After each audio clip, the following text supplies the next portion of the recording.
Buenas noches a todos y muchas gracias por acompañarnos hoy para una conferencia sobre infancia segura con las expertas invitadas, psicóloga Diala Castro y la psicóloga Mónica Berrocal. Entonces vamos a empezar explicando un poquito sobre la agenda del día de hoy, un poquito sobre la fundación, mientras dejamos que el resto de la gente termine de llegar.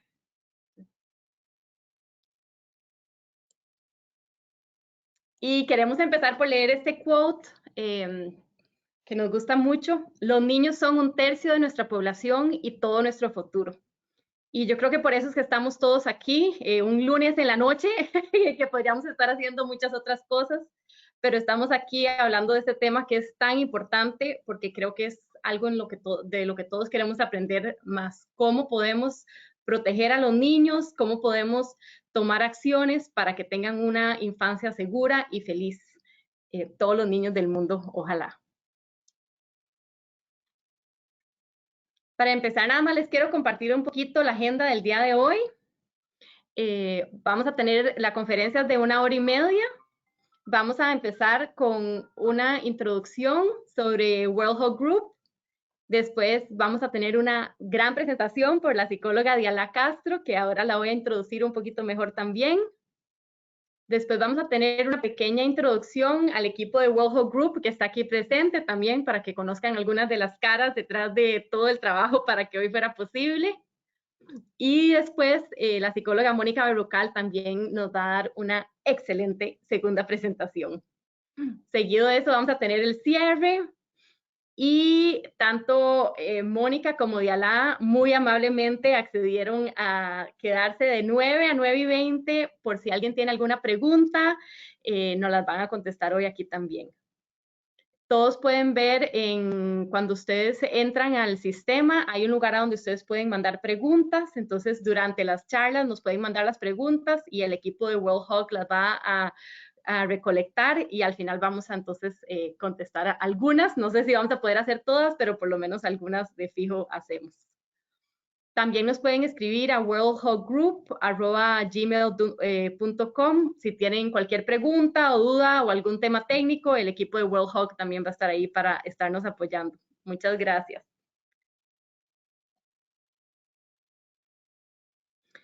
Entonces, para introducir un poquito World Hug Group para los que no conocen, World Health Group, nosotros trabajamos para la seguridad y el bienestar de todos los niños y operamos tanto en Costa Rica, Canadá y México, aunque en realidad la página web está en inglés y español, así que cualquier persona a nivel mundial la puede ver también.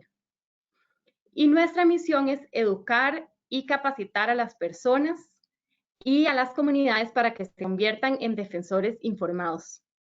Muchas veces como adultos nosotros queremos hacer algo y no sabemos cómo tomar acción para defender a los niños en nuestras vidas. Entonces, esto es mucho a lo que nos dedicamos a hacer y por eso es que tenemos el honor de tener esta charla hoy con dos expertas que nos van a enseñar un poquito más sobre este tema.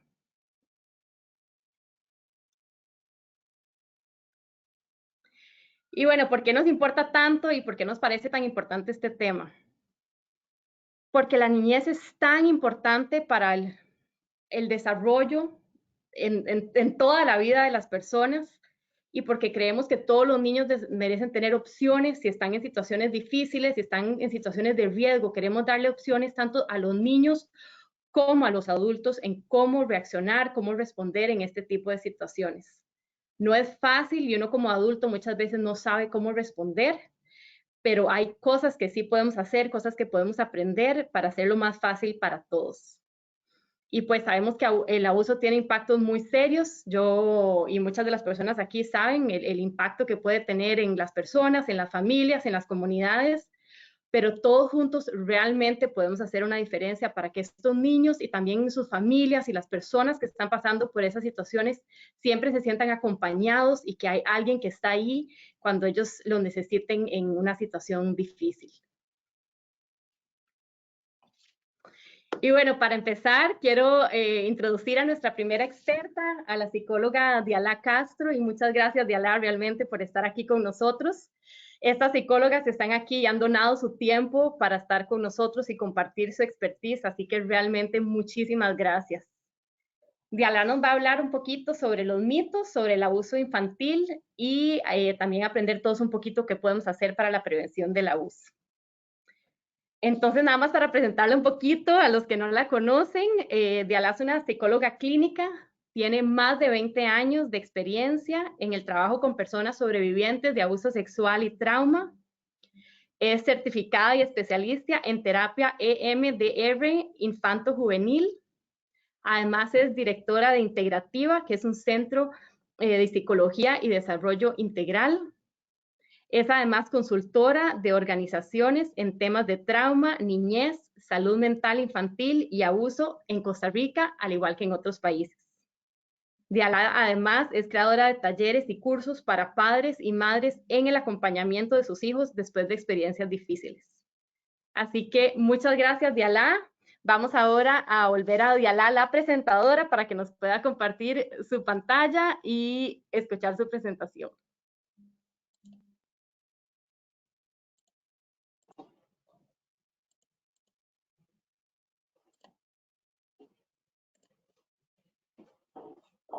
Listo. Vamos a dejar esto arreglado primero. Me avisan si ya se ve. Ya se puede ver la pantalla. Tal vez si alguna me lo, porque no veo a nadie, entonces Sí, si perfecto. alguna me lo, perfecto, muchas gracias. Ok, voy por acá y denme un segundito. Ok. Bueno, buenas noches. Realmente es un honor formar parte de esta iniciativa tan hermosa que has gestado, ¿verdad? Desde tu grupo, desde tu iniciativa también. Entonces, empezar con esa introducción dándole a los niños el lugar que tienen que tener y que siempre han tenido que tener es una espectacular forma de dar inicio a lo que vamos a conversar el día de hoy.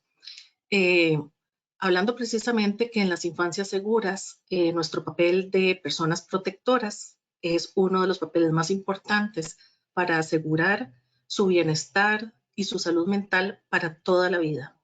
Cuando los niños viven situaciones de riesgo y viven situaciones de desprotección, el costo es altísimo, no solo para sus vidas, para sus familias, para otros niños, para la población en general, pero también para los sistemas de salud. Entonces, es muy importante que nosotros realmente trabajemos y fortalezcamos todas las habilidades y destrezas para acompañarlos de la mejor manera posible, y en eso Mónica va a ser un complemento maravilloso precisamente al tema de prevención que voy a tocar el día de hoy.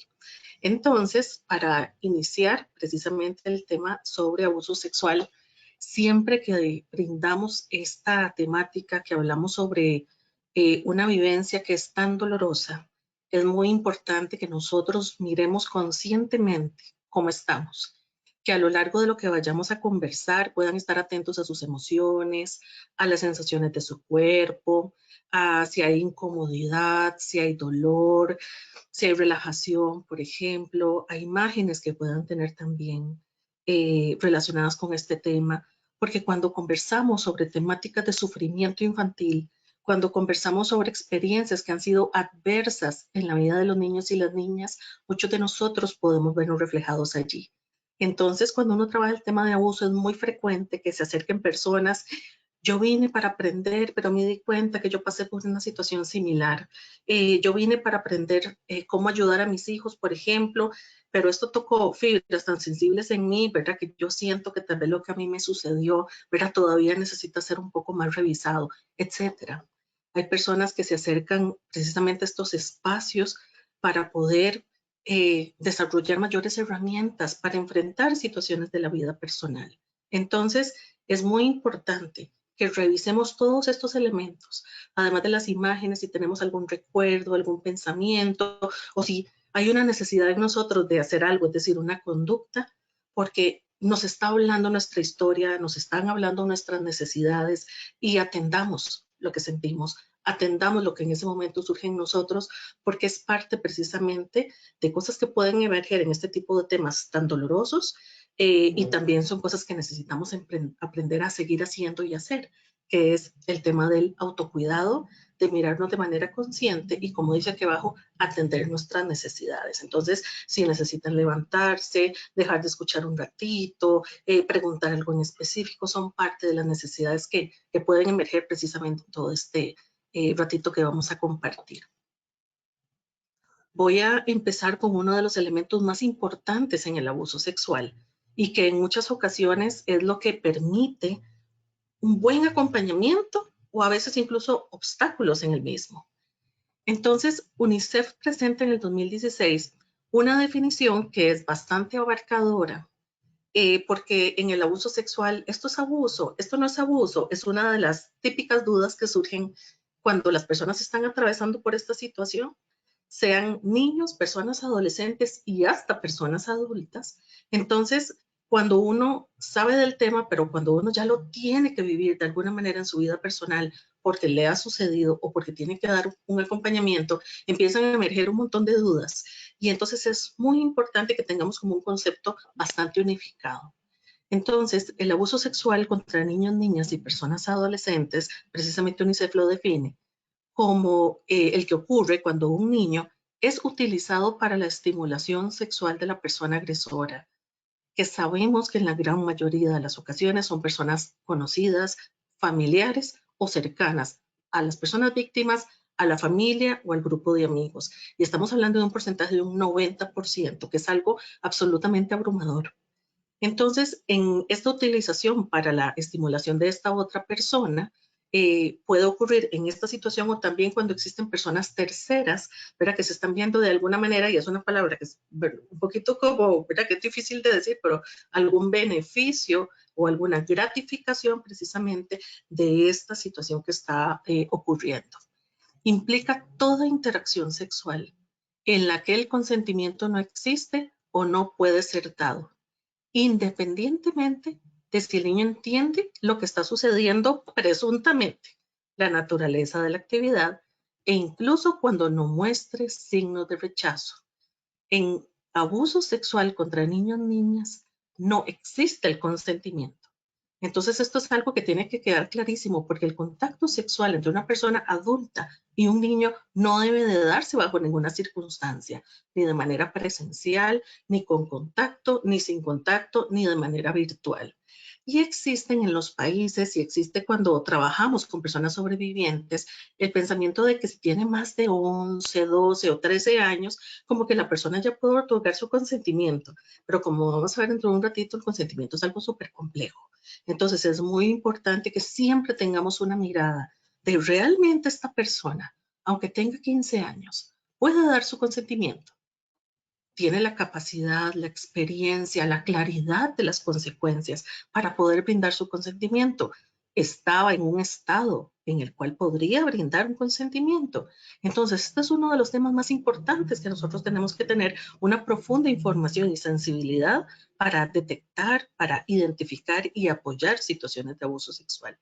También el contacto sexual entre una persona adolescente y un niño o niña más pequeños puede ser abusivo, si existe una diferencia, ya sea en la edad, en el desarrollo, por ejemplo, de la planificación, en las habilidades sociales, una persona que tiene mayor capacidad de convencimiento, que tiene una capacidad para planificar lo que está sucediendo, en el tamaño de ambas personas, o si existe algún aprovechamiento intencionado precisamente de esas diferencias. Y en algunas ocasiones tenemos a una persona que tal vez es muy hábil, ¿verdad? Socialmente, y tiene una gran capacidad para hablar, una gran capacidad para desenvolverse, y tenemos tal vez una persona un poco menor, pero que sus características de personalidad son más inhibidas, son más tímidas, son más reservadas, tal vez no tiene un apoyo o un sistema familiar con una comunicación importante. Entonces, todo eso forman diferencias y asimetrías entre una persona que piensa en realizar este tipo de conductas y una persona que se ve en una situación de vulneración, que se ve en una situación de menor poder, por lo cual es muy difícil no solo adivinar si eso va a suceder, sino detenerlo, por ejemplo, o saber precisamente qué se puede hacer en estas circunstancias. Estos autores españoles, que son de los más que más hacen investigación, que más escriben con respecto al abuso sexual, mencionan que el abuso sexual es un fenómeno invisible, porque nosotros tenemos que pensar, por ejemplo, que es que las infancias no sufren, ¿verdad? Dentro del imaginario de todos nosotros, ¿verdad? Los niños son felices, los niños solo tienen que estudiar, los niños solo tienen que jugar y no pasan por experiencias de estrés crónico, de estrés tóxico, por ejemplo, o situaciones de trauma. Cuando uno habla trauma y niños, hay incluso ideas que se piensan, por ejemplo, de que a los niños las cosas se les pasa rápido, de que los niños van a olvidar, de que los niños no van a tener graves consecuencias por las edades, ojalá tempranas, en que esto sucedió. Y se ha comprobado que es todo lo contrario. Entonces, gracias a un montón de ideas inapropiadas que tenemos precisamente sobre el sufrimiento infantil, el estrés infantil y el trauma, es que este fenómeno también se ha tornado bastante invisible y ha sido poco visto, digamos, en los diferentes lugares y contextos en los que nosotros nos desenvolvemos. Cuando yo he trabajado mucho con personas adultas, llámese docentes, psicólogos, trabajadores sociales o padres de familia, y les pregunto, ¿qué les han hablado ustedes de la sexualidad? Casi siempre hay una abrumadora mayoría que menciona, a mí no me dijeron nada, a mí no me enseñaron nada sobre sexualidad y sobre abuso me enseñaron tal cosa, pero yo puedo decir que no me enseñaron nada. Y tenemos que cambiar un poco esa creencia porque con no informarnos y no hablarnos sobre estos temas, lo que nos están enseñando es que de esto no se habla. Y eso es un aprendizaje que puede ser tremendamente peligroso, ¿verdad? Para las personas que viven situaciones precisamente del abuso. Por esto se habla que está dominado por el discurso del silencio y porque todavía tenemos una tolerancia muy amplia en torno a la violencia sexual. Y entonces empezamos como a disminuir un poco la importancia de ciertos abusos, pensando, por ejemplo, que es peor uno que el otro, o que si, por ejemplo, son niños muy pequeños, son niños que no van a recordar, o si son niñas, especialmente mayores de 13 años, son niñas que ya tenían capacidad para decidir. Entonces, todavía tenemos un montón de información que invisibiliza la importancia, por ejemplo, no solo del abuso, de hablar sobre el mismo, sino de acompañar de la manera en que las personas lo necesitan. Su definición entonces generalmente es bastante polémica y compleja, empezando por decir que algunos son más graves que otros, por ejemplo, y eso sabemos que no funciona de esa manera. Todo abuso es importante. No vamos a poner una categorización de que unos son más complejos que otros. Hay algunas características que se unen que hacen que tal vez esa situación sea más difícil para algunas personas que para otras. Hay algunas que quedan con consecuencias mucho más prolongadas y graves y otros menos prolongadas y menos graves. Sin embargo, no tiene que ver con el tipo de abuso que se vivió. Entonces, por esto es muy importante como darle la importancia a todos que realmente los abusos tienen que tener. Se presenta en una condición donde hay desigualdad entre una persona adulta y un niño, entre una persona adulta y un adolescente, por ejemplo, hay desigualdad. A veces es física, a veces es de tamaño, a veces es la edad, por ejemplo. En otras ocasiones tiene que ver con una persona que tiene mayor fuerza que la otra, o personas que tienen más experiencia, en la sexualidad, que tienen mayor capacidad para convencer, entonces tienen más capacidad en las habilidades sociales para atrapar, por ejemplo, a otras personas.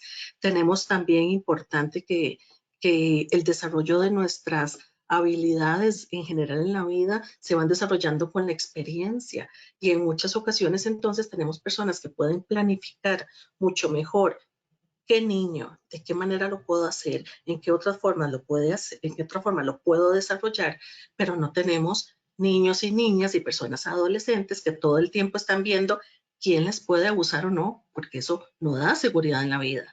Entonces tenemos una gran desigualdad en varios niveles que forma parte precisamente del núcleo de las situaciones abusivas. En estas situaciones abusivas se usan a las personas menores de edad como objetos. Eh, las personas menores de edad no pueden dar su consentimiento. Las personas menores de edad tienen un alto nivel de dependencia. De hecho, aunque se habla, ¿verdad?, de que los niveles de dependencia de los niños menores de 5, 4 añitos es enorme, ¿cuál niño de 8, 9 o 10 años puede valerse por sí mismo? La dependencia generalmente se prolonga incluso hasta la edad adolescente. Hay momentos donde hay mayor vulnerabilidad, por supuesto, pero la dependencia siempre va a ser un factor crítico para que se presenten situaciones de abuso sexual. Y en esta dependencia hay varios elementos que, por ejemplo, si la mayoría de los abusos sexuales ocurren dentro de las familias o con personas conocidas, pero son esas personas de las cuales yo dependo económicamente, mi casa, mi familia, por ejemplo, mi mamá o mis hermanos, va a resultar tremendamente complejo poder revelar lo que está sucediendo o la familia tomar acciones para que haya un distanciamiento entre ambos. Pero una de las dependencias más fuertes tiene que ver con la dependencia emocional, viendo en el sentido de que son personas a las que aman, personas que necesitan para la sobrevivencia, pero también son personas a las que temen. Entonces hay, ¿verdad? Se dice como que los chicos quedan atrapados entre quien los debe de proteger y cuidar, pero a la vez quienes son fuente de estrés, y los niños se quedan exactamente sin saber qué hacer porque es una situación tremendamente compleja y ningún ser humano está preparado para saber qué hacer en una situación así. No resulta nunca una situación sencilla. En el abuso sexual existen mecanismos en el cual hay un uso del poder, ¿verdad? Que es la coerción. Entonces, por ejemplo, en el abuso sexual tenemos engaño, tenemos persuasión, tenemos manipulación, por ejemplo, tenemos un discurso que se le va brindando a los niños y los va atrapando, por ejemplo. En algunas ocasiones tenemos amenazas que para los niños son reales.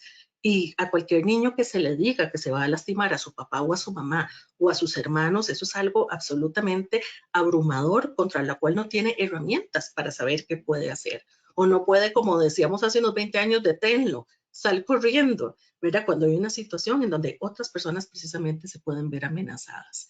Y en el abuso sexual, como les mencioné anteriormente, no existe una capacidad en los niños y niñas para aceptar, hacer un acuerdo, autorizar el abuso o la situación o la conducta, por ejemplo, comprender completamente lo que está sucediendo y hacer una participación activa precisamente en los actos, por lo cual el consentimiento en el abuso sexual es algo que no puede ser brindado. ¿Okay? Entrando al tema de los mitos, precisamente que son estas creencias erróneas, esta falta de información apropiada y realista, ¿verdad? Que está muy mediatizada por el discurso del silencio, porque evitamos el tema, porque es un tema que sigue siendo tabú, es un tema en el que la gente en muchas ocasiones, ay, ¿verdad? Es que un abuso, entonces se sigue viendo, ¿verdad? Todavía un poquitito como con esa emocionalidad, como con esa tiniebla, diría yo, ¿verdad? Entonces hay una gran confusión que se genera y en muchas ocasiones esta confusión y esta falta de información nos limita para poder brindar el acompañamiento que las personas que han sobrevivido a abuso merecen. Y en muchas ocasiones los mitos también hacen que las personas víctimas, ¿verdad?, no puedan revelar las situaciones porque tienen muchísimo temor de que alguno de todos estos elementos se malentienda, que se les juzgue, que no se les crea, por ejemplo, y se desarrolla muchísimo miedo y temor e inseguridad al respecto. Entonces, vamos a ver algunos de los mitos que se relacionan precisamente con las situaciones de abuso. Aquí les comparto el mito, ¿verdad? Hay muchísimos, aquí escogí algunos, pero igual pueden preguntar los que necesiten, ¿verdad? Aquí escogí el mito, después pongo cuál es la realidad y después de eso, cómo podemos convertir esto en un factor protector para nuestros niños o nuestras familias.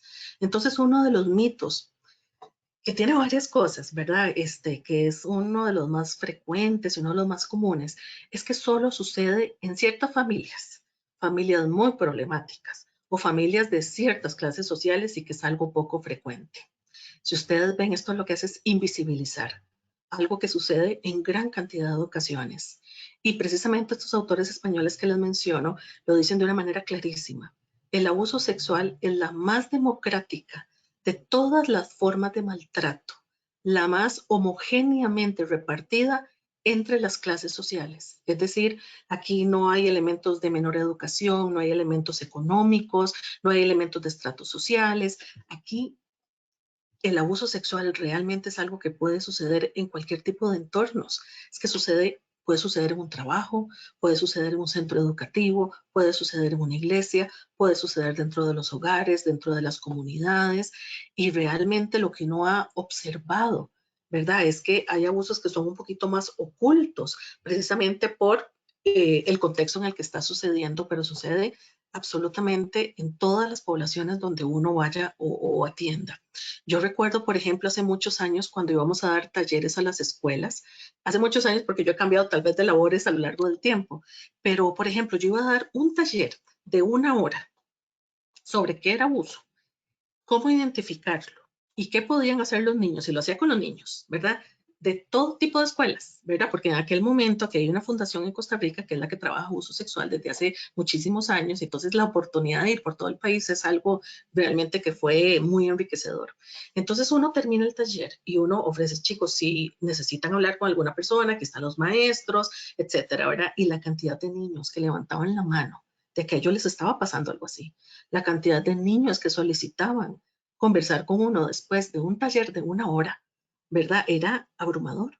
Yo he tenido experiencias, recuerdo una hace tal vez unos 6 años aproximadamente, donde los equipos del colegio nos llamaban y nos decían, fue una charla que se hizo en un gimnasio, ¿verdad? Y entonces no damos abasto. Los niños nos están revelando situaciones propias o nos están revelando situaciones de sus primitos o situaciones de sus vecinos que fueron compartidas precisamente con ellos, porque entre ellos precisamente son de las personas entre las que más se comparte. Entonces, a nivel mundial, estamos hablando de que existe de un 15 a un 30% de niños, niñas y personas adolescentes que han revelado abuso o que se ha detectado abuso. Y siempre hemos creído, pensado y sabido que este porcentaje es muy bajo.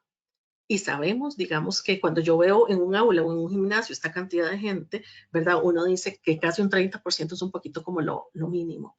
Es altamente frecuente. Existen características que pueden hacer que algunas familias tengan mayor vulneración o vulnerabilidad que otras.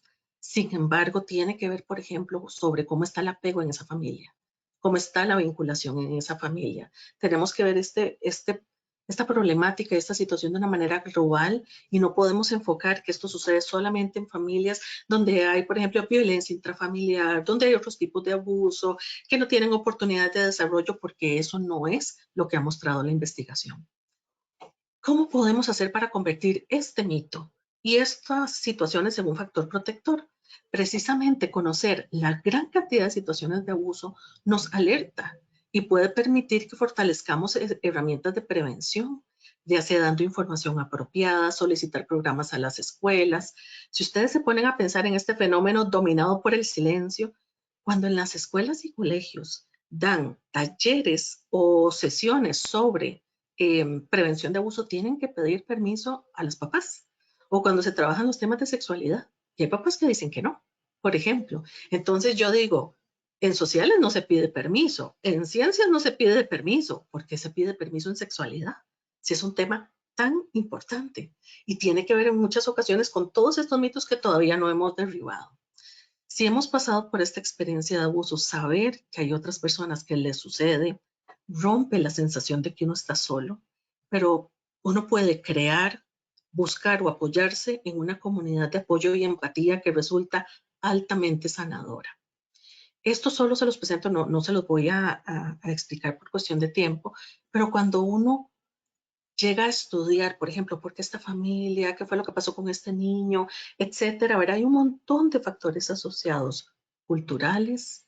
Si los padres, por ejemplo, han recibido algunas otras experiencias de maltrato o dificultades con sus propios padres en, por ejemplo, la seguridad emocional.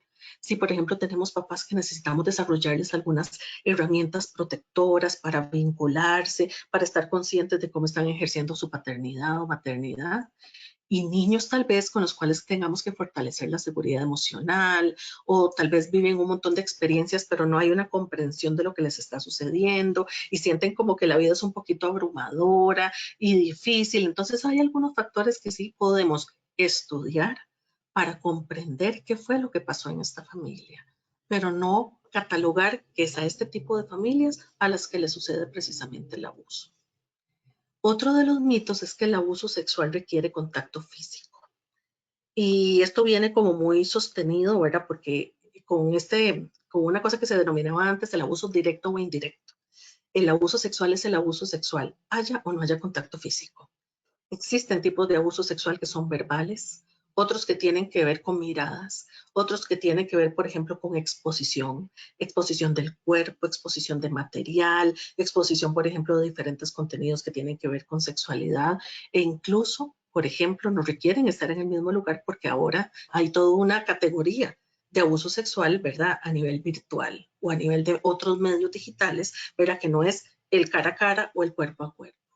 Entonces, esto permite, por ejemplo, validar en aquellas personas a las que les sucede toda experiencia abusiva.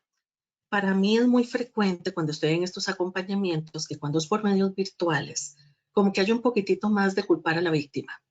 Es que porque no se protegió, porque siguió la conversación, cómo no se dio cuenta, ya hemos hablado al respecto. Sin embargo, en el abuso sexual hay un atrapamiento que está pensado por la persona precisamente que lo está haciendo.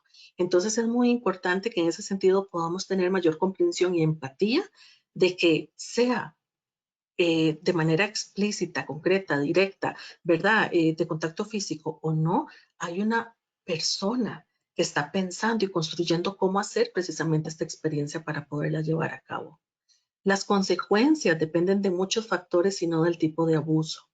Este factor protector nos permite validar las experiencias y nos permite también saber que a nivel de prevención tenemos que enseñar muchas cosas, como decir que no, cómo saber en mi cuerpo que algo se está sintiendo incómodo. Tal vez yo no sé que se llama un abuso sexual, yo no sé que se llama de tal categoría, pero hay algo en mí, ¿verdad? Que me está generando un ruido. Entonces, poder ampliar la información, no solo diciendo si te hacen esto, esto, esto, sino, y cuando uno vive cosas que no están bien, el cuerpo se empieza a sentir incómodo, emite señales de alerta. Es una gran oportunidad para que las personas desde niños empiecen a detectar situaciones con las que no se sienten cómodos y que necesitan reportar y por las cuales necesitan buscar ayuda. Otro de los mitos es que esto solo le sucede a las mujeres. En la realidad, el porcentaje de mujeres sí ha sido mucho más alto que el de varones. Hay varias estimaciones. Una de las más frecuentes y la que se ha hecho a través de estudios, ¿verdad? Habla que es 1 de cada 5 niñas y aproximadamente 1 de cada 10 niños. Sin embargo, cuando a veces ha habido encuestas a mujeres adultas, se ha encontrado que es 1 de cada 2, lo cual es totalmente alarmante porque estaríamos hablando de un 50% de mujeres que lo han reportado y en varones aproximadamente un 30%. Entonces, cuando a uno le hacen la encuesta de adulto, por ejemplo, con información sobre lo que es el abuso, pues hay un reporte mucho más claro. Sin embargo, aunque el porcentaje de mujeres es abrumador y es más alto que el de varones, sabemos que a los varones les cuesta mucho revelar. Yo he tenido que atender muchos chicos, por ejemplo, que alguien se dio cuenta de lo que estaba sucediendo, pero que el niño lo pueda decir es tremendamente vergonzoso. Hay un montón de mitos en los varones que tienen que ver precisamente con que eso atenta contra su masculinidad, contra su identidad, y eso hace que la revelación sea más difícil. Hay otros reportes que nos dicen que 2 de cada 5 han vivido varios tipos de maltrato, no solamente abuso sexual. Entonces, con los varones lo que sucede es que hay una mayor vergüenza para revelarlo. ¿Cómo podemos convertir esto en un factor protector? Enfatizar en niños varones la necesidad de buscar ayuda. Insistir con ellos porque a veces no ha sido sencillo a lo largo de la historia de mi trabajo, por ejemplo. Saber que ellos requieren tal vez un proceso mucho más progresivo, un poquito más lento, para que puedan ir acercándose a esa dolorosa realidad y poder ver a trabajarla para poder salir adelante. Brindar información apropiada y clara, es decir, no solo hacer prevención con niñas o con mujeres, ¿verdad?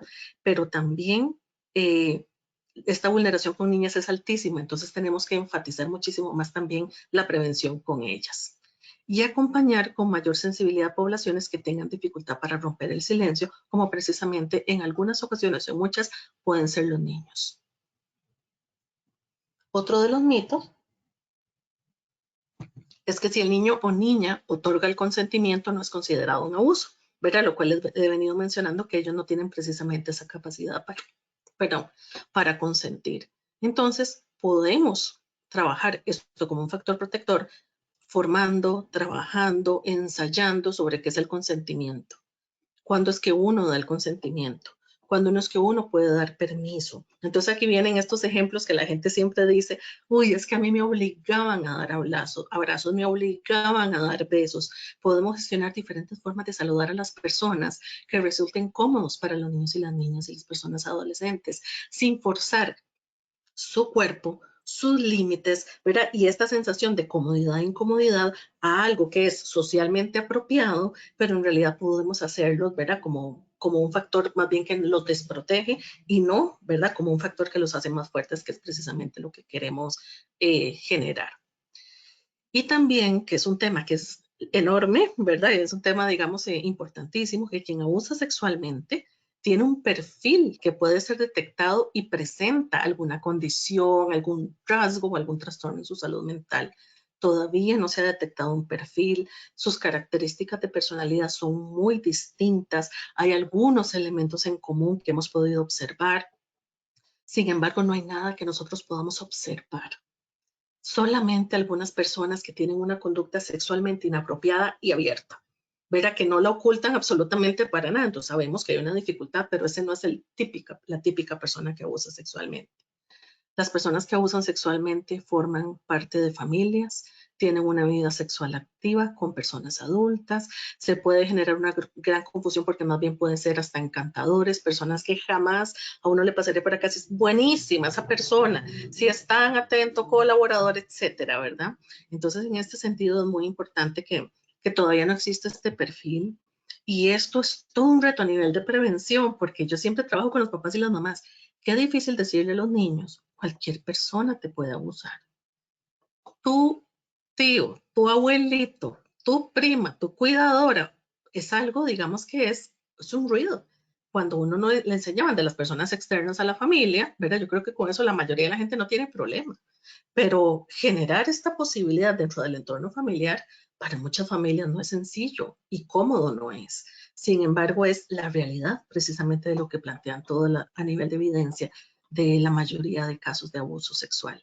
Entonces, ¿cómo convertimos esto en un factor protector? Brindando información concreta y realista. Y también algo que sirve es que cuando tenemos una situación de abuso, pero es mi hermano mayor, o es mi tío, o es mi papá, por ejemplo, hablar mal sobre esta persona. Es una persona mala. Esto lo hacen personas malas. Es algo que no es estratégico. Tampoco es correcto, ¿verdad? A la gente toma decisiones equivocadas. Poder conversar con los niños toman decisiones equivocadas, que son cosas que no se deben de hacer y que hay una necesidad de buscar ayuda a esta persona. Igual las personas tienen que, ¿verdad? Vivir las consecuencias de sus actos, es algo que genera mucha más posibilidad de que los chicos hablen, a empezar a estigmatizar a personas que hacen esto, ¿verdad? Como personas dañinas, como personas malas, porque al final tal vez es la persona que yo también quiero, es la persona que también comparte mi mesa, es la persona a la que yo le busco un regalo de Navidad, por ejemplo, ¿verdad? Ese tipo de confusión hace que más bien y generar como esta imagen que los chicos tiendan a silenciar más que a revelar, ¿ok? Esto es un relato de una niña de 8 años que mencionó, guardé silencio por mi familia, porque pensé que no me iban a creer, porque yo no lo podía creer, porque no entendía lo que estaba pasando. Y ella explica de esta manera, ¿verdad? Cómo ella no habló, digamos que desde que empezó, lo reveló aproximadamente 2 años después, que la pareja de su abuela, por ejemplo, la estaba abusando sexualmente. Entonces, y yo sé que Mónica va a ahondar muchísimo en eso, la mejor prevención de abuso sexual es trabajar con las personas adultas para que podamos formar situaciones seguras donde haya información correcta, pero también donde brindemos un apego seguro, seguridad emocional, donde los niños se sientan vistos, queridos, atendidos, acompañados, cuidados, escuchados de manera profunda, donde yo sepa cómo son las relaciones en mi familia, con quién cuento. Es muy importante que los niños sepan a quién le pueden contar precisamente que algo así les está sucediendo, que se sepan que van a ser apoyados en las diferentes situaciones difíciles que vivan y que seamos personas adultas que organicemos su experiencia, que les hagamos comprender por qué suceden las cosas como suceden, que dejemos el discurso de nada pasa. mi amor, estamos pasando por una situación difícil, pero aquí estamos como familia. Sí, mamá está triste o papá está un poco estresado por tal situación, pero nosotros lo vamos a resolver. Y entonces que los niños no empiecen a hacerse cargo precisamente de algo que no tienen que hacerse cargo, que es las emociones de sus papás, entre muchas otras cosas. Yo sé que Mónica va a ahondar un poquitito como en esto. Entonces, dentro de la prevención del abuso sexual dentro de los entornos familiares, tenemos digamos, una gran necesidad de brindar información, pero esta información tiene que ser sostenida con experiencias de seguridad. Entonces, por ejemplo, ¿qué es un cuerpo seguro? ¿Cómo me puedo sentir yo segura en mi cuerpo? Y eso lo podemos hacer desde bebés. Te estoy limpiando, te estoy cuidando, te estoy poniendo el abrigo para que estés más calientito. Así es como se pone la cremita, así es como alguien nos limpia, así es como alguien nos abraza. Entonces nosotros vamos entregando una experiencia de un cuerpo seguro y la vamos narrando, que es maravilloso y súper protector hacerlo desde que son niños. En la sexualidad segura tiene que ver, ¿verdad?, con que nosotros podamos hablar de este tema de la manera más natural que podamos. Y para muchos de nosotros eso es un gran reto porque esa no fue nuestra experiencia ni nuestra vivencia. Entonces yo, por ejemplo, tengo personas que trabajan como psicólogos y que, bueno, y decime cómo le digo esto, y decime cómo abordo este tema, y decime, y yo misma puedo pasar por eso. ¿Por qué? Porque hay una experiencia nosotros, ¿verdad?, que nos ha hecho sentir un poco como un poquito más de distancia, un poquitito más de cautela o el discurso del silencio, que de ese tema no se habla. Entonces, por ejemplo, que los chicos puedan saber desde cuestiones de su cuerpo, las partes correctas de su cuerpo con la mayor naturalidad que se pueda, sin ponerle pipí, galletita, florcita y los muchos nombres que se han podido utilizar por muchísimo tiempo. Entonces, desde los nombres correctos hasta experiencias de respeto que nosotros podamos narrar, enseñar y que ellos puedan vivir con respecto precisamente a su cuerpo. Entonces, imagínense, por ejemplo, que aquí ya tenemos experiencias donde tal vez el castigo físico y el maltrato definitivamente no pueden formar parte de. Información sobre lo que es el abuso sexual. Nadie te tiene que enseñar sus genitales, nadie te tiene que enseñar su cuerpo desnudo. Cuando nos bañamos en casa, mamá, papá, ¿verdad?, que realmente son como las personas o el hermanito, la hermanita, es un lugar donde lo hacemos de manera segura. Y en el momento en que vos ya no querás que eso suceda, entonces ya lo vamos a dejar de hacer, ¿verdad? Y eso generalmente sucede cerca de los 4 añitos. Entonces es muy importante que todas las experiencias, que las situaciones de abuso se narren con los nombres correctos y como de manera muy específica. Nadie te tiene que enseñar fotos de cuerpos sin ropa, por ejemplo. Cuando a vos el doctor, por ejemplo, te va a revisar y te tiene que revisar la vagina, la vulva, las nalgas, por ejemplo, etcétera, ahí va a estar mamá o papá acompañándote. Entonces, estas experiencias, narrarlas con la mayor naturalidad posible, son tremendamente protectoras ante un abuso sexual. Poder expresar situaciones de riesgo, ¿verdad? Si una persona se queda solas contigo y empieza a hablarte de una manera que tal vez no te hace sentir bien, es importante que me lo cuentes. Nosotros tenemos que tener mucho cuidado con decirle a los niños, diga que no o váyase de ahí, porque hay un porcentaje de niños que lo puede hacer, pero hay otro porcentaje de niños que no, porque estas experiencias que son tan abrumadoras nos pueden dejar congelados y no sabemos qué hacer. Entonces, si podés irte a otro lado, si podés irte donde están otras personas, podés hacerlo. Si no, contámelo lo más pronto que puedas, porque de los elementos de prevención de abuso es que haya una revelación lo más pronto posible. Había estimaciones hace muchos años. Uno, de que la gran mayoría nunca lo revelaba. Hay porcentajes abrumadores de que el 80-90% de las personas nunca lo cuentan. Que eso sabemos y tenemos la esperanza de que haya ido disminuyendo con el tiempo. Pero además de eso, que para contarlo duraban muchísimos años. Y había una estimación que se hacía hace mucho tiempo que eran 8 años, que es un tiempo enorme. Entonces, nosotros tenemos que tener como la mirada y esperanza puesta en que se cuente lo más pronto posible. Conversar sobre lo que es el consentimiento, enseñarles lo que es el consentimiento, los signos de alerta del cuerpo. Ahora les enseño un ejemplo, pueden buscar una página para poderlo observar. Cuáles son las estrategias de quien abusa, y la mayoría de las personas que abusan no usan la fuerza física. En eso se ha establecido un porcentaje menor al 20%. La gran mayoría usan el engaño, el encanto, el convencimiento, los regalos, en algunos casos las amenazas, pero no es lo más frecuente. Y de los elementos más importantes, ¿a quién puedes buscar? ¿A quién le puedes contar en casa? ¿A quién le puedes contar en la escuela? Pero esas personas, hay una típica estrategia que es que los deditos de la mano todos tengan una persona que les pueden contar. Yo a veces creo que 5 personas, no necesariamente lo que hacen los niños, a veces de esas 5 son 2. Sin embargo, tenemos que revisar de esas personas con cuáles este niño se siente seguro, visto, escuchado, acompañado y todo lo que tiene que ver con la seguridad emocional. Experiencias donde el niño sienta que se respeta su cuerpo, que se está cuidando de una manera respetuosa y se le narre y se le diga, que, por ejemplo, vivamos la sexualidad con información, naturalidad y apertura, poder expresar lo que le gusta y no le gusta en el contacto interpersonal y otras áreas, ¿verdad? Ay, no, usted tiene que dar un abrazo. Ay, no, usted tiene que saludar. Es que a mí no me gusta hacer eso. Contame por qué no te gusta.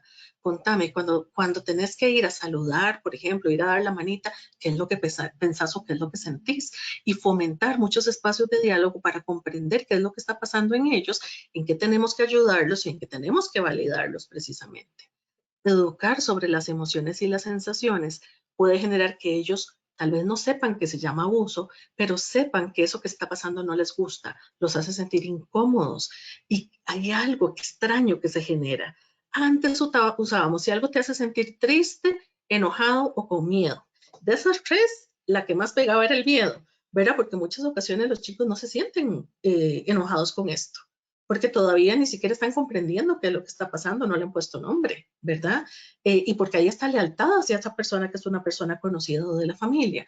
Entonces es muy importante que generalmente los sentimientos es me siento extraño, me siento raro, me siento inseguro, esto no me gusta. Y nosotros podemos ver en los niños en la vida cotidiana, precisamente cuando ellos viven eso, se los podemos resaltar, les podemos preguntar y podemos reforzar. Entonces cuando algo no te gusta, como que te da un frito en los brazos, ¿verdad? Que son los escalofríos, por ejemplo. ¿Ok? Y también enseñarles lo que es el espacio personal y que haya un respeto precisamente por ese espacio personal. Esto, ahora les podemos poner el contacto en el chat, pero, por ejemplo, ¿cuáles son algunas señales de alerta si uno se siente inseguro? Entonces vean que vienen señales de el sudor, ganas de llorar, que uno siente como que el pelo se le para, como que siente la piel de gallina, como que a veces le dan ganas, inquietudes de ir al baño, por ejemplo, temblores, algún dolorcito en la pancita, el corazón se pone más rápido. Aprovechemos situaciones de la vida cotidiana. Tal vez esto pueda pasar en un play, no con una persona adulta, pero tal vez otro niño llegó a abordarlos de una manera que no les gustó y tal vez los puso asustados. Trabajemos eso. No es nada pasa, mi amor, vaya, vaya, vaya. Cuando veamos a los niños alerta, cuando veamos a los niños asustados, por ejemplo, trabajemos con eso para que ellos empiecen a comprender por qué les pasa lo que les pasa. Ya casi termino. Y también dentro de las habilidades por fortalecer es precisamente organizarles la experiencia de seguridad, como con el nombre correcto de los genitales, enseñarles cuáles son las cosas que sí, los contactos positivos, seguros, cómodos, cómo alguien los respetó y poder narrárselos, decirlos, cómo uno también los está respetando, por ejemplo, de la forma en que uno les conversa, en la forma en que uno resuelve los problemas. Y recuerden que ninguna crianza es perfecta. Pero si nosotros tenemos los nortes sobre, ok, es súper importante que yo haga sentir a mi hijo que yo respeto su cuerpo.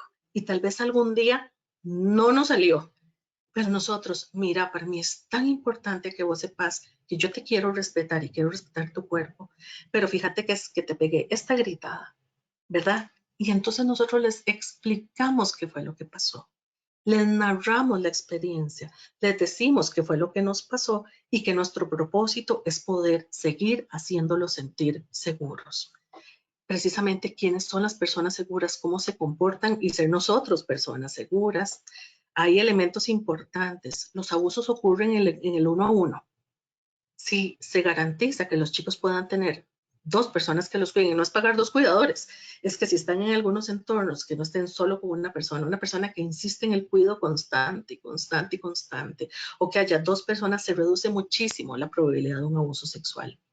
Vamos a ver, desalentar el uso de secretos, aunque parezcan o les digan que son divertidos, hablar de la diferencia entre secretos y sorpresas. Las sorpresas siempre ponen feliz a la persona que lo va a recibir. Los secretos me pueden generar incomodidad, esta sensación de que algo no está bien. Enfatizar en la búsqueda de ayuda, y creo que estos elementos ya se los había mencionado.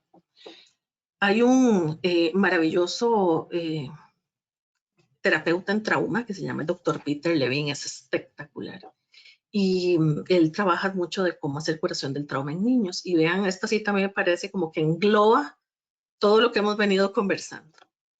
Los niños no dicen que han sufrido un abuso a menos de que comprendan que tienen el derecho de su propio cuerpo, que están seguros de que les creerán y no los culparán, que se sientan seguros de que sus sentimientos serán comprendidos y no ignorados, y que confían en que se los protegerá de más daños. Lo dijo absolutamente todo. El derecho a su propio cuerpo, seguros de que les va a creer, que sus sentimientos están resguardados y asegurados por esta persona cuidadora y que van a tener una persona que les proteja en el momento en que ellos busquen precisamente la ayuda. Listo, muchas gracias. Ahora vemos las dudas, si alguna otra cosa que quieran aclarar. Vamos a ver. Okay. A ver. Esto fue express. Muchísimas gracias, no, realmente, Diala, muchísimas gracias por esta excelente presentación. Y yo creo que eso es algo que nosotros vemos mucho en la Fundación, muchas personas que primero nos dicen, no sabía que ese era un tema tan importante, no sabía que pasaba tanto, aunque en realidad ahora me hace sentido. Y después la segunda pregunta es, ok, ¿ahora qué hacemos? ¿Verdad? ¿Ahora qué podemos hacer? Y yo creo que la primera parte es informarnos, que es justo lo que estamos haciendo hoy. Y además, gracias porque usted nos compartió un montón de herramientas y estrategias que podemos utilizar, que no son extremadamente complejas ni difíciles, sino que son cosas que podemos todos hacer en el día a día cuando interactuamos, ya sea con hijos, sobrinos, hijos de amigos, estudiantes, y que podemos ayudar a fomentar esa seguridad y que los niños sientan que también pues, nos pueden contar algo si algo pasa y que vamos a responder de la mejor forma posible. Entonces, muchísimas gracias. Y si alguien tiene alguna pregunta, los invitamos a que nos pregunten. Si nos consultaron, que por favor compartamos la presentación, y si Diala y Mónica muy amablemente accedieron a que la grabáramos y la compartiéramos, así que después de hoy la vamos a compartir con todos. Muchas gracias, Diala, de nuevo.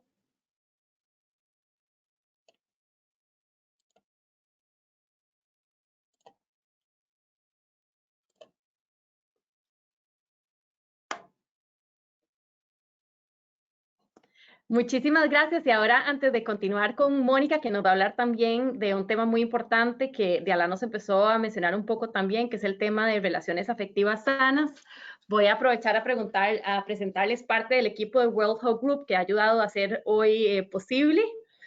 Tenemos más personas, pero les presento algunas de las que están aquí presentes y especialmente que son las que también hablan español.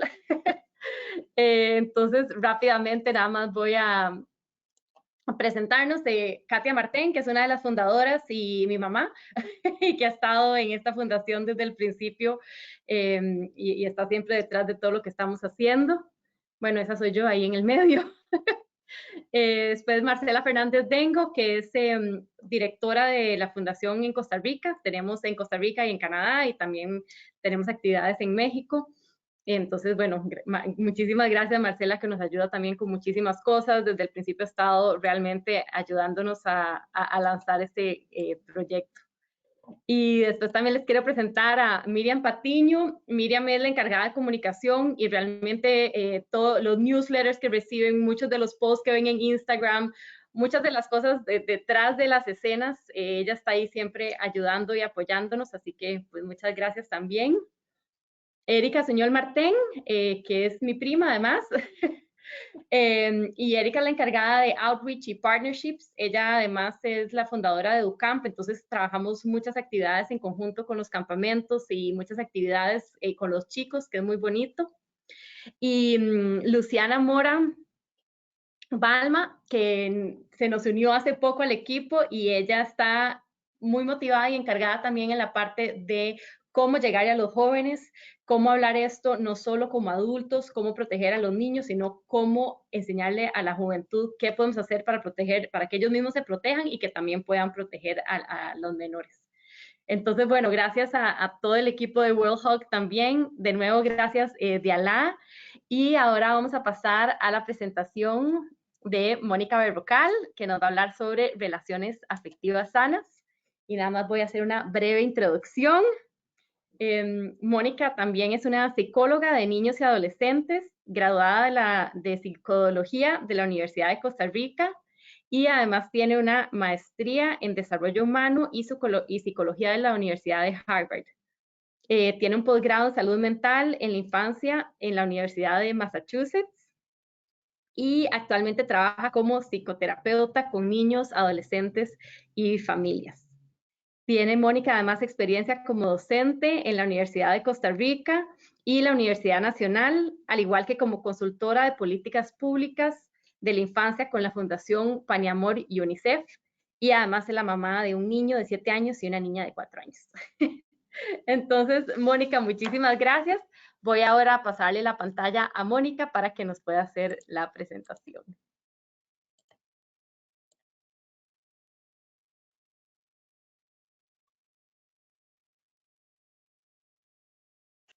Ok, muchas gracias. ¿Ya se ve? Sí, perfecto.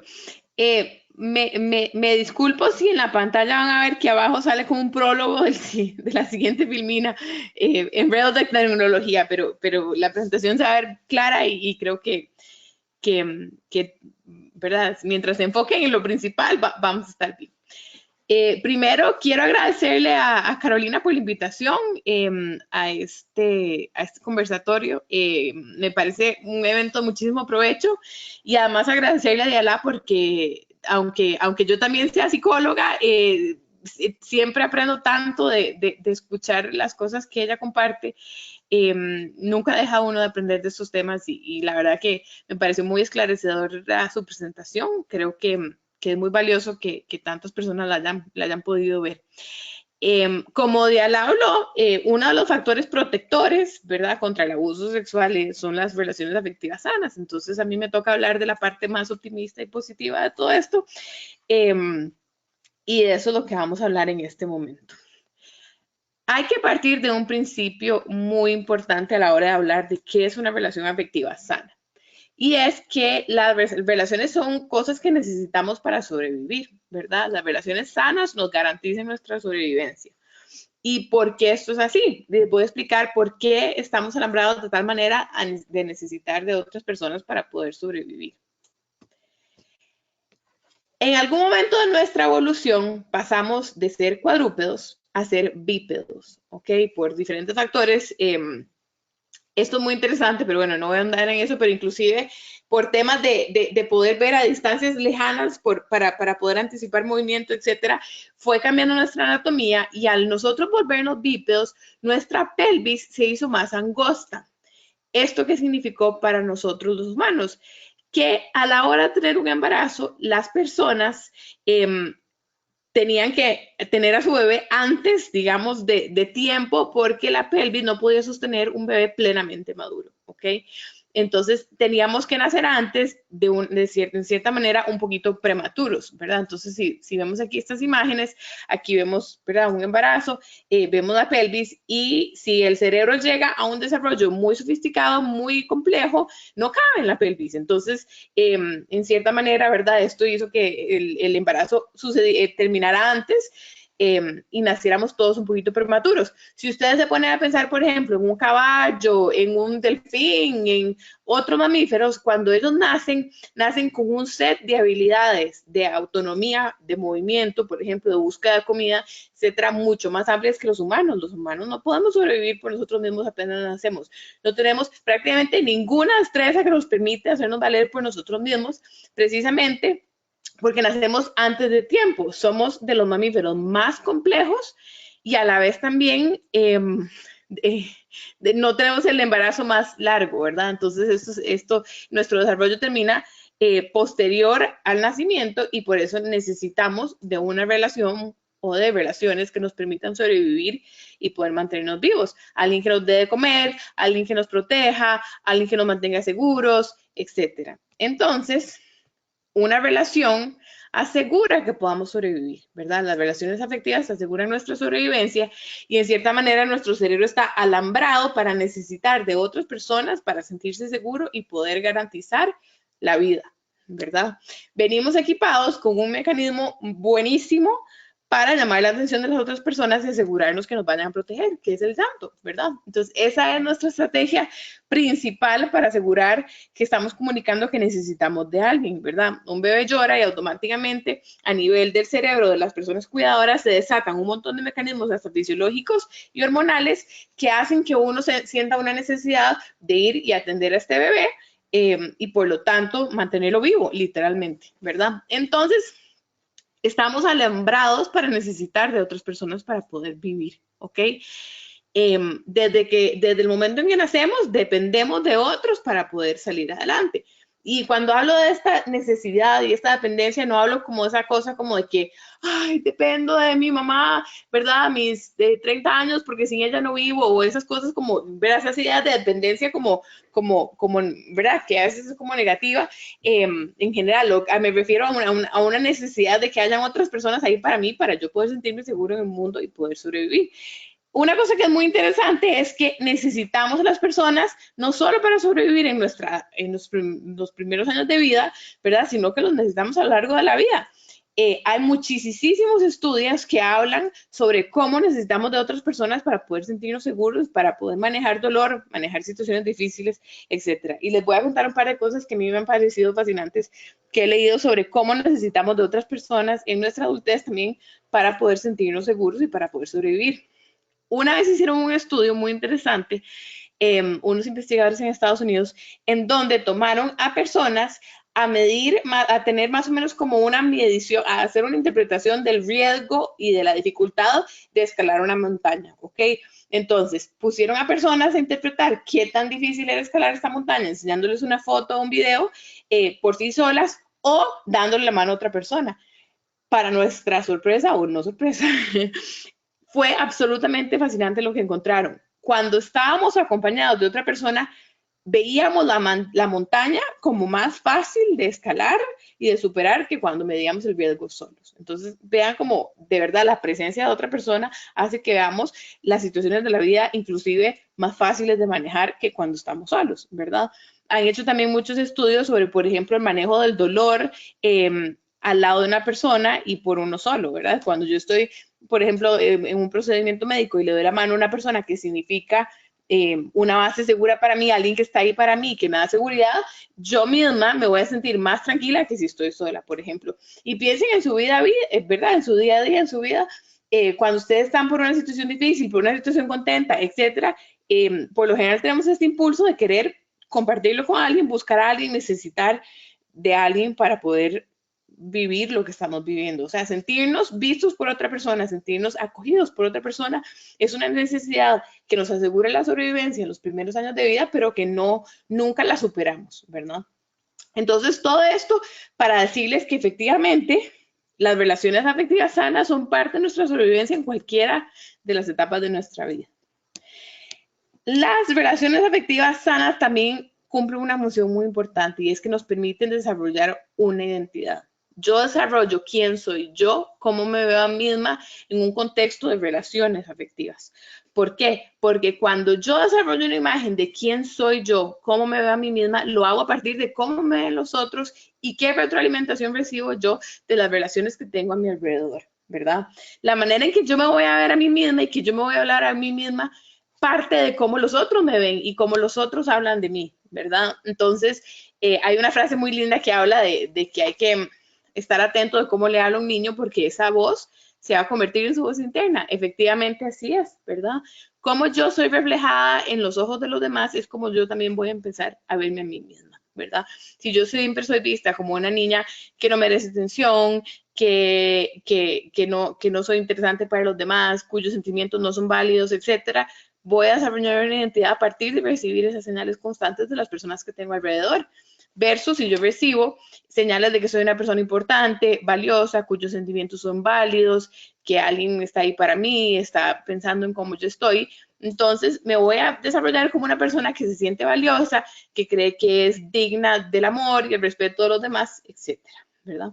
Por otro lado, también es en el contexto de una relación segura que también podemos explorar diferentes formas de ser y diferentes, ¿verdad? Como roles y maneras de vivir en el mundo. Entonces, al yo sentirme acogida y segura, entonces voy a tener la seguridad también de ir y poder explorar el mundo, explorar diferentes maneras de ser y poder probar cómo quiero ser y cómo me siento bien, ¿verdad? Esto lo vamos a ver un poquito más en detalle ahorita adelante. Cuando estamos en un contexto de una relación afectiva, pasan dos cosas muy, muy interesantes, y es que empezamos a sentirnos vistos por la otra persona, ¿verdad? Cuando yo me siento vista por otra persona, cuando yo veo que alguien está tratando de entenderme, de ver cómo soy, de descifrarme y de poder conectar con mi experiencia emocional, me voy a sentir segura, ¿verdad? Me voy a sentir protegida, me voy a sentir amada. Cuando yo veo que alguien me tiene en mente, cuando alguien me piensa, ¿verdad? Cuando yo me siento pensada por alguien, ¿verdad? Me voy a sentir como una persona importante, como una persona valiosa y como una persona protegida, ¿verdad? Entonces, es en el contexto de las relaciones afectivas sanas en donde tenemos esta experiencia de ser importante para alguien más, de sentirme visto, de sentir que alguien me tiene en mente. Entonces, las relaciones afectivas básicamente cumplen con dos grandes papeles. Por un lado nos dan seguridad y por otro lado nos dan autonomía. Ahorita entro al tema de la autonomía. Una relación afectiva sana me hace sentirme segura, segura de que estoy protegida, de que estoy acogida, de que hay alguien ahí para mí y que hay alguien que puede estar ahí para suplir mis necesidades afectivas, físicas, de protección, de seguridad, etcétera, ¿verdad? Básicamente, como podemos identificar, o sea, una imagen que me gusta mucho es pensar en que una persona con quien tenemos una relación afectiva sana funciona como una suerte como de ten, pensando en, no sé si esta palabra todo el mundo la conoce, por lo menos en Costa Rica sí es una palabra muy común. Cuando uno juega quedó, ¿verdad? O estos juegos de perseguirse, siempre hay un punto que se llama el ten en Costa Rica, en donde uno va y pone la mano y mientras uno tenga la mano ahí, nadie lo puede atrapar. Está uno como protegido, ¿verdad? Funciona como una serie como de bahía, ¿verdad? Segura, en donde estoy tomando como un descanso de la competencia. Las personas que son vínculos seguros para nosotros funcionan como una especie de ten, ¿verdad? Como una persona en donde cuando yo estoy con esa persona o invoco a esa persona, porque a veces ni siquiera la tengo que tener presente, sino como invocarla, me siento seguro, me siento acogido, me siento protegido y siento que estoy bien, ¿ok?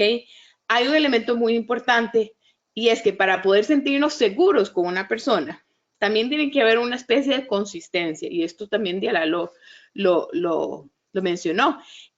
Para que yo me sienta seguro con una persona, la persona tiene que ser una persona que sea consistente afectivamente conmigo, ¿verdad? ¿Y esto qué significa? Que sea una persona que va a ser una persona que está ahí para mí de manera consistente, que me da cariño y que significa para mí plenamente amor y afecto, ¿verdad? Si es una persona que todo el tiempo me está dando señales equivocadas, ¿verdad? O mixtas de que en un momento me dice te amo y te adoro, pero por otro momento me pega, me saca una faja y me da con la faja, ¿verdad? O me dice cosas feas o me humilla. Entonces va a ser muy difícil que yo desarrolle una relación plenamente segura con una persona que me está dando tanto el mensaje de acogida como el de rechazo, ¿verdad? Entonces es muy importante que entendamos que una relación afectiva sana implica consistencia y es en esta consistencia en donde podemos sentir la seguridad. Por otro lado, así como las relaciones afectivas sanas nos acogen, también nos permiten conocer y nos dan autonomía, ¿ok? ¿A qué me refiero con esto? Parte de la tarea del ser humano, de la gran tarea, digamos, de vida del ser humano, o una de las grandes tareas de vida del ser humano, es el desarrollo de la autonomía, ¿verdad? ¿Por qué? Porque a lo largo de la vida tenemos que ir aprendiendo a poder valernos por nosotros mismos, ¿verdad? Poder buscar nuestro propio sustento, protegernos a nosotros mismos, etcétera. A pesar de que siempre vamos a necesitar la sensación de sentirnos acogidos por los demás. pero nuestra autonomía va en progreso, es algo que va de manera progresiva en nuestros días. Y el hecho de que yo me permita también explorar el mundo, desarrollar habilidades para ser autónoma y poder sentirme segura en nuevos espacios y nuevos ambientes, pasa a partir de que yo siento que tengo un punto de partida y que yo me siento acogido, ¿verdad? Yo me voy a sentir mucho más segura para ir y desarrollar mi autonomía de manera segura, sabiendo de que el mundo es un lugar seguro porque hay gente ahí que está ahí para protegerme. Y aquí lo que voy a hacer es que voy a tomar una imagen de un programa que se llama el Círculo de Seguridad, que es una imagen que me gusta mucho para ilustrar esto que les estoy diciendo. Aquí a la izquierda pueden ver un par de manos que están abiertas, ¿ok? Vamos a partir de que estas manos son las manos de esta relación afectiva segura, ¿verdad? Cuando las personas cuidadoras, padres, madres o cuidadores en general, somos una base segura, ¿verdad? Le damos al niño o a la niña la sensación de seguridad para ir a explorar, ¿verdad? Para poder ir a salir al mundo, disfrutarlo, conocer de él, sentir que hay capacidades que yo tengo, que las puedo usar para hacerme valer por mí mismo, etcétera, ¿verdad? Sentir que hay alguien que está pendiente de mí, que se alegra de mí, que me ayuda y que se divierta conmigo, es muy importante para que yo pueda sentir que puedo ir a desarrollar esta autonomía. Pero a la vez también tenemos que ser este refugio seguro que acoge, ¿verdad? Que da la bienvenida, que me protege, me consuela, se alegra de mí y organiza mis sentimientos, ¿verdad? Hablo mucho y uso mucho la frase organizar la experiencia, ¿verdad? Nosotros como una base segura para los niños y las niñas, cumplimos ese rol también de organizar qué es lo que está pasando, hacer este reflejo de qué es lo que está sintiendo y ayudar a la persona a poder sentirse acogida y entendida. Entonces, me parece que este círculo ilustra muy bien cómo una relación afectiva sana da, por un lado, la capacidad de autonomía, de que me puedo distanciar y puedo ir y explorar el mundo, pero a la vez también hay alguien que me va a acoger ahí, que va a estar ahí para mí. ¿Cuáles son los ingredientes de una relación segura? Y aquí tomo algo que aprendí aprendiendo sobre un modelo de terapia que se llama la terapia focalizada en emociones, en donde ellos desarrollan 3 elementos clave que resumen muy bien cuáles son estos 3 ingredientes, ¿verdad?, que se necesitan para que una relación sea lo suficientemente segura, que una relación sea una relación afectiva sana. Por un lado, el primer ingrediente es la disponibilidad, ¿verdad? ¿A qué me refiero con la disponibilidad? Para que yo sienta que una persona es alguien con quien puedo tener una relación sana, tengo que sentir que la persona está ahí para mí, que está disponible, ¿verdad? Esto no significa que está 100% disponible cada segundo de mi vida, porque por supuesto que a veces, ¿verdad? Las mamás no estamos disponibles para los hijos, las tías no estamos disponibles para los sobrinos, las maestras no estamos disponibles para los estudiantes, pero en general es darle a la persona esta sensación de que yo estoy aquí para vos cuando me necesites, y si no estoy inmediatamente ahí para vos, puedo reparar esa situación y estar disponible en otro momento, ¿verdad? O el simple hecho de que vos sabés que yo existo y que en una situación difícil te voy a proteger, ¿verdad? Te da una sensación de que yo siempre voy a estar ahí para vos, ¿ok? Entonces, para poder tener una relación sana con un niño o una niña, tenemos que hacernos disponibles y saber que estamos ahí para ellos, darles a ellos la sensación de que existimos y estamos ahí para acogerlos en la medida en que lo necesiten. El otro gran ingrediente en inglés se llama responsiveness, no hay una traducción exacta para esta palabra, pero básicamente se refiere como a la capacidad y la sensibilidad de poder responder adecuadamente a mis demandas y a mis necesidades, ¿ok? Ojo, ahí dije demandas, tal vez esa no es una buena palabra para usar en este contexto porque no quiero que interpreten que significa que si un chiquito dice, quiero que me hagan un juguete, que entonces yo corro y le compro el juguete. A eso no me refiero a la capacidad de poder responder a lo que el niño necesita, que a veces no es lo que quiere, ¿verdad? Y a veces lo que necesita no es el juguete, a veces lo que necesita es la capacidad de saber de que puedo estar bien sin un juguete, ¿verdad? Pero básicamente este ingrediente se refiere a esa capacidad que tenemos que tener de poder responder a las pautas que nos dan los niños y las niñas en nuestras vidas, ¿verdad? Si nosotros logramos responder de manera sensible a lo que esta persona me está comunicando que necesita, entonces voy a generar esa sensación de seguridad, ¿verdad? De que hay alguien que está ahí para mí y que me puede atender. Y por otro lado, está la conexión emocional, ¿verdad? Que en inglés le llaman el emotional involvement, ¿verdad? Como poder involucrarme y compartir mis emociones con la otra persona, ¿verdad? Entonces no solo tengo que estar disponible y tener esta capacidad de hacer una respuesta sensible, sino que también tengo que poder conectar emocionalmente con esa persona, poder ponerme en los pies de esa persona, poder comunicarle que te entiendo, que siento lo que estás sintiendo, que si no lo siento o que me cuesta entenderlo, me hago un esfuerzo por hacerlo y te comunico que debe ser difícil lo que estás viviendo, que debe ser también lindísimo lo que estás viviendo, poder tener esa sincronía emocional con la persona, diciéndole, te entiendo y estoy aquí para vos, ¿verdad? Cuando estos tres elementos se presentan, entonces tenemos una buena receta para tener una relación segura con las personas con las que nos relacionamos, ya sea de pares, ¿verdad? Una pareja, una amiga, familiares ya adultos o entre niños, con niños y niñas. En el contexto de esta noche estamos hablando sobre relaciones seguras afectivas con niños y niñas. Entonces, básicamente, tenemos que poder estar disponibles, responder y conectar emocionalmente con ellos y ellas. Y esto implica, ¿verdad? Una inversión emocional. Esto es algo que implica, ¿verdad? Estar presentes y estar ahí, ¿verdad? No puedo a medias hacer una buena relación afectiva. Entonces, básicamente, la gran pregunta, ¿verdad? Es, ¿estás ahí para mí? ¿Verdad? Si un niño o una niña siente que está uno de manera consistente y segura ahí para ellos, entonces va a contar con nosotros como una relación emocional afectiva sana, ¿verdad?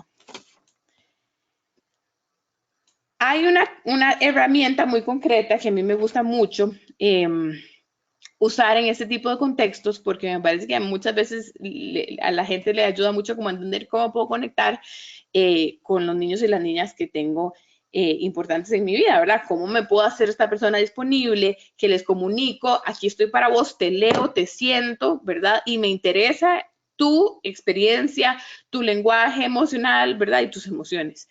Y es los 5 lenguajes del amor, que yo creo que mucha gente lo conoce porque hasta en el supermercado venden el famoso libro de Gary Chapman de los 5 lenguajes del amor.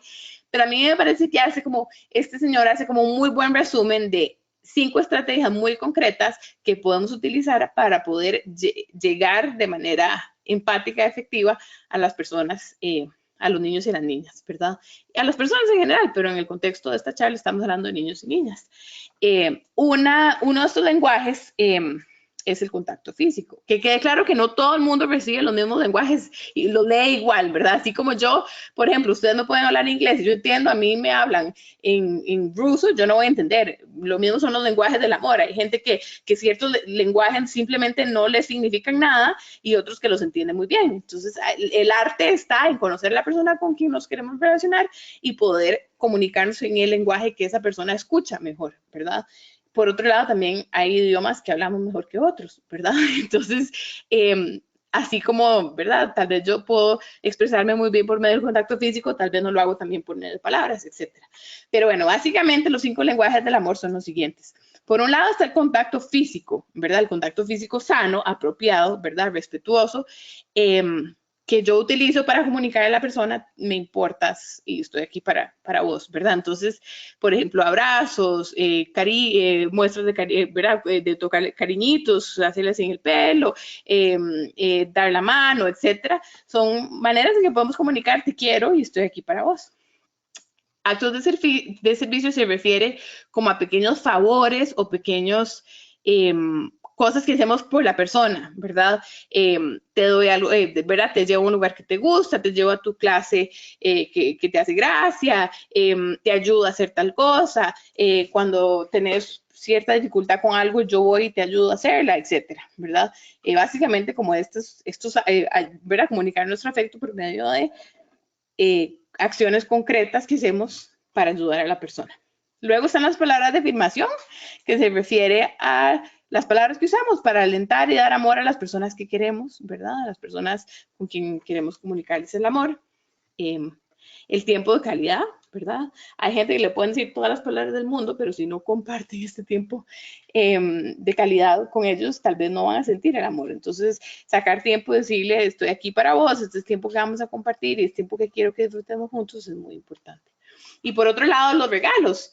Y aquí que quede claro que los regalos no se trata de ir a la librería, a la juguetería y gastar toda la plata del mundo e inundar a la persona de regalos, a los chiquitos y chiquitas de regalos. Básicamente se refiere como a pequeños objetos concretos, manifestaciones concretas de amor, en donde yo le puedo dar a entender al niño o a la niña o a la persona que este objeto, ¿verdad? Yo pensé en vos cuando vi esto y quiero comunicarte que te lo conseguí porque pensé que te iba a hacer gracia o pensé que te iba a dar a entender de que yo te tengo en mente aún cuando no estoy con vos o cuando veo ciertas cosas, ¿verdad? Entonces, estas son maneras muy bonitas que podemos usar para poder comunicar nuestro afecto a los niños y las niñas en nuestras vidas y por lo tanto generar en ellos y en ellas una sensación de que alguien me tiene en mente, alguien me quiere expresar su amor, soy importante para alguien y alguien está ahí para mí. Entonces, básicamente, a modo de resumen, una relación afectiva sana se compone de una serie de elementos que incluyen esta sensación de ser atendido, de ser protegido, ¿verdad? Te atiendo y te protejo, te veo y te pienso, ¿verdad? Me fijo en quién sos, te leo, te tengo en mente, ¿verdad? Y me preocupo por vos y trato de conectar con tu experiencia, generando este espacio seguro, ¿verdad? Estoy aquí para vos, tanto para acogerte como para darte la seguridad de ser autónomo y ir a explorar el mundo. Y estos ingredientes, ¿verdad? Estar disponible, responder con sensibilidad e involucrarme también con tus emociones. Los lenguajes del amor pueden funcionar como una herramienta también muy concreta para poder conectar y compartir este amor que da esta seguridad con los niños y las niñas en nuestras vidas. Muchísimas gracias por este espacio y quedo también abierta y disponible para cualquier duda y pregunta que tengan en este momento. Muchísimas gracias, Mónica, realmente por la presentación. Yo creo que aprendimos mucho de las dos presentaciones, ¿verdad? De temas tan importantes. Uno, toda la parte de prevención, de entender la parte del abuso, qué podemos hacer, y también después cómo podemos desarrollar esas relaciones sanas que, como tanto Dialá como Mónica mencionaron, son tan importantes también para la parte de seguridad, para la parte del desarrollo de los niños, para la parte de la estabilidad, que es tan importante. Y ahora vamos a abrir entonces el espacio para que nos hagan algunas preguntas, que Mónica y Dialá muy amablemente han accedido a contestarnos unas preguntas. Entonces aquí nos han llegado unas, voy a leer. Y a ver, vamos a pasar aquí.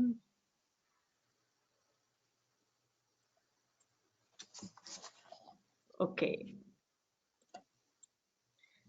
Ok, una pregunta que nos están haciendo, esta es para Mónica, me imagino, es cuando se habla de relaciones afectivas sanas, ¿es sinónimo de apego seguro? Esa es la pregunta. Sí, es que no tenía el micrófono prendido. Sí, en realidad yo no quise usar los términos de apego porque me parece que son términos un poquito más académicos, ¿verdad? Que se han popularizado muchísimo. Pero muchas veces la palabra apego es como en ciertos contextos significa cosas diferentes, ¿verdad? Entonces, por ejemplo, en la cultura más budista, la palabra apego es algo negativo, más bien.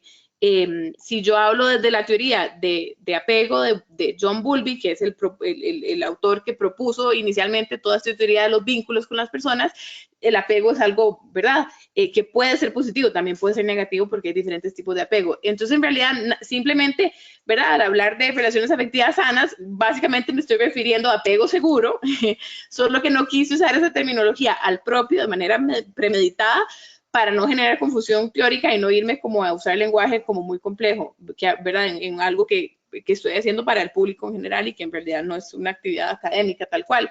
Pero sí, básicamente cuando hablamos de apego seguro, porque hay diferentes tipos de apego que no son seguros, me refiero a una relación afectiva sana, tal cual.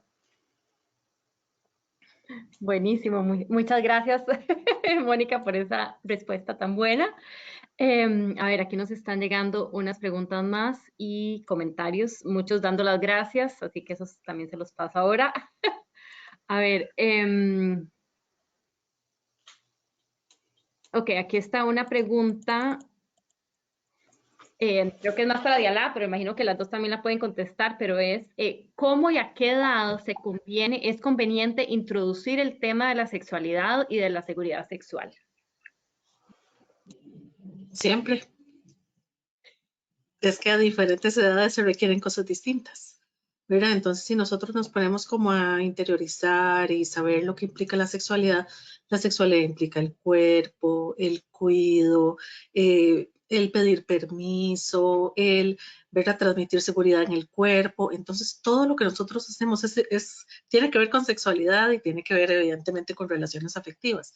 Entonces, tal vez, digamos, si están hablando de cosas como más específicas, es que todo el tiempo habría que enseñar lo que son los límites, lo que es la comodidad, lo que es la incomodidad, todos los temas base, mira, como que les mencioné. Pero cuando estamos hablando, digamos, de lo que yo creo que estamos hablando, que es ya cuando hay mira, relaciones en chicos un poco más grandes, ¿verdad? Primero tenemos que saber que la edad donde hay mayor prevalencia de abuso es a los 8 años. Entonces, entre los 8 y los 12 años es el pico de la mayor cantidad de abusos sexuales que hay. Eso está reportado desde hace décadas. No ha cambiado.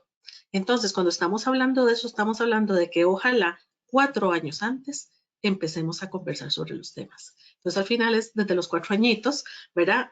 En cada contexto, en el salón de clases, en los recreos, en los juegos con los amigos, después empieza más la parte de la preadolescencia, entonces vamos evolucionando y flexibilizándonos de acuerdo con lo que los chicos vayan mostrando, ¿verdad? Como sus conductas, que no es lo mismo lo que hacíamos hace 20 años que lo que pasa ahorita.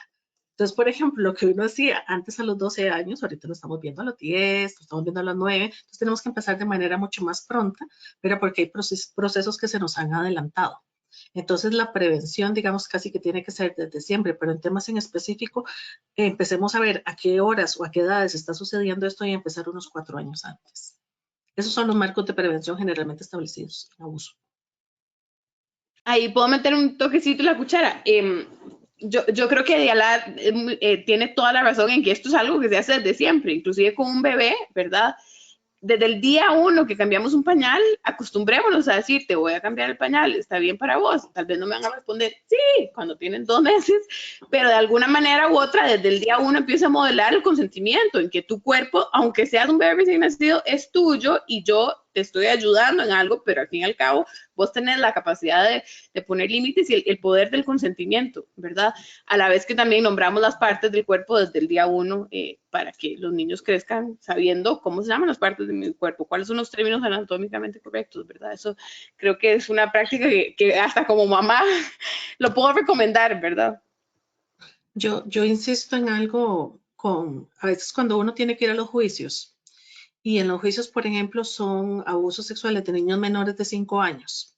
Entonces, una de las preguntas típicas de los abogados es, ¿pero cómo va a saber este niño si sí o si no? Si está muy pequeño para distinguir. Y yo trabajo, digamos, en esos espacios, es que los niños toda la vida han sido tocados, toda la vida.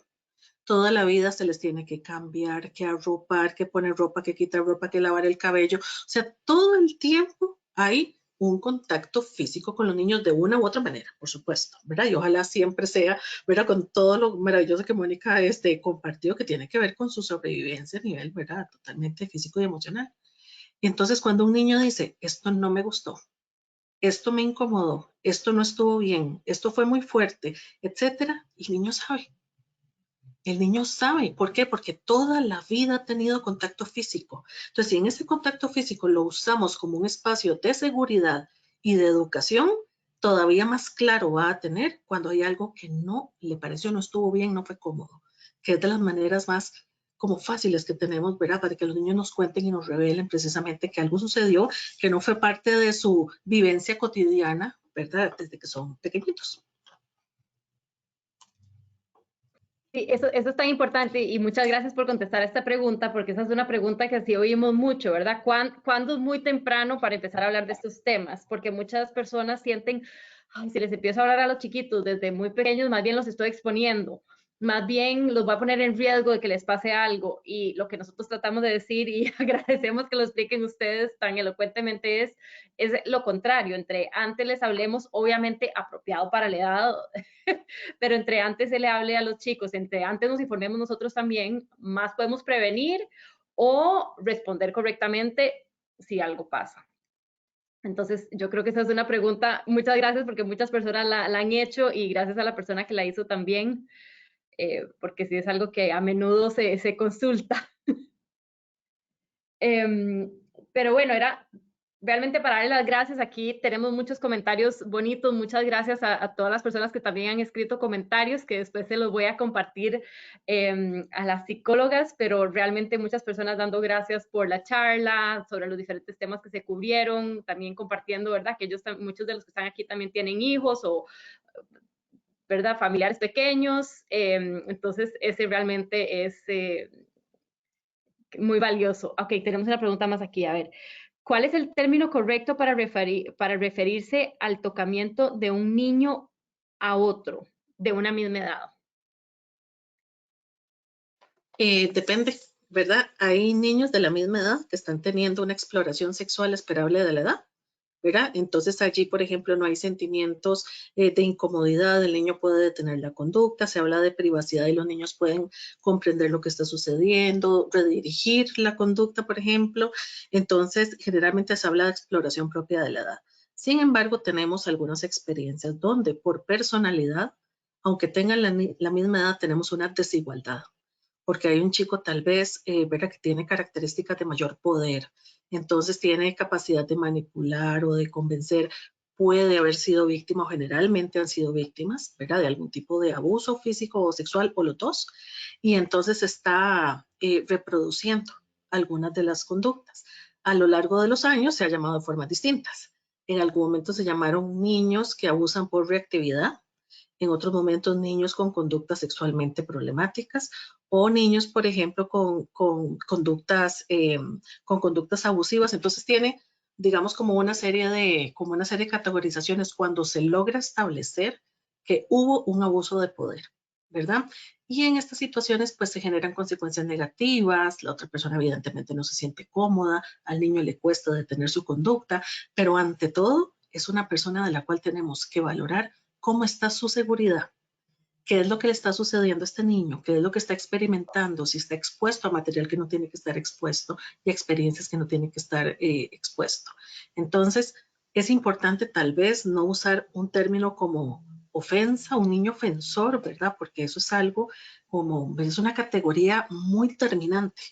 Es una categoría que puede más lastimar y generar daño y estigma que generar una solución que al final es lo que andamos como buscando, ¿verdad? Entonces, las conductas sexualmente problemáticas es un término que permite, digamos, como no estigmatizar, pero también nos permite visibilizar que no es una conducta exploratoria por la edad. Muchísimas gracias, Diala, por esa explicación tan importante y de nuevo por la persona que hizo la pregunta. Tenemos aquí otra pregunta que dicen, a mí me gustaría preguntar, ¿qué se recomienda cuando después de un abuso que sucede en una familia, los miembros van a seguir viéndose en reuniones? Es una situación súper compleja. Y no hay una respuesta sencilla. Y sí, vamos a ver, la seguridad, devolver la sensación de protección es de las cosas más importantes que puede experimentar una persona sobreviviente.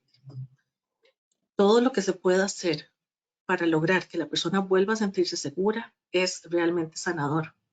Es muchas veces más sanador que una psicoterapia, ¿verdad? Aquí es como echarse la soga al cuello, ¿verdad? Pero laboralmente. Entonces, todo lo que pueda volver a crear un entorno seguro, protector, donde esta persona es lo que decía Mónica, porque eso es una necesidad de toda la vida. Te escucho, te veo, aquí estoy con vos, estoy disponible para vos, sintonizo con tu necesidad, es tremendamente sanador. Por lo tanto, en general, las personas sobrevivientes se recomienda que haya un distanciamiento con estas personas. Y eso a nivel familiar en muchas ocasiones sucede de manera un poco más fluida, en otras ocasiones es uno de los elementos, digamos, de mayor dificultad en una Navidad, en una fiesta familiar o en cualquier tipo de ocasión. Hay muchísimas experiencias al respecto, pero existe también una gran posibilidad de que las personas que han abusado sexualmente nieguen los hechos, que minimicen la importancia de los hechos y por lo tanto no favorezcan ni la protección ni la sensación de seguridad de la persona que es sobreviviente. Entonces también tenemos que leer esto, ¿verdad? Desde el entorno de manipulación que puede tener una persona que ha cometido estos actos y toda la dificultad familiar que se tiene para saber al final qué es lo correcto por hacer. Por lo tanto, en una situación de abuso, no solamente las personas sobrevivientes necesitan ayuda, sino también las familias. Y también yo he trabajado por muchos años con personas que han ofendido sexualmente. Entonces, las personas que han ofendido sexualmente necesitan tener las consecuencias de la vida que esto tiene. Y si uno no es una persona segura para otras personas, ¿verdad? En muchas ocasiones yo trabajo con ellos, por ejemplo, ¿verdad? Que vienen de entornos judiciales, etcétera, ¿verdad? ¿Y por qué usted mismo no se retiró? ¿Y por qué usted mismo no decidió no ir? Por ejemplo, si es una fuente de un entorno de inseguridad o de dolor, o es como reabrir las heridas otra vez, ¿verdad? Entonces, porque hay toda una serie de mecanismos en ellos que minimizan el impacto y lo que hicieron. Entonces,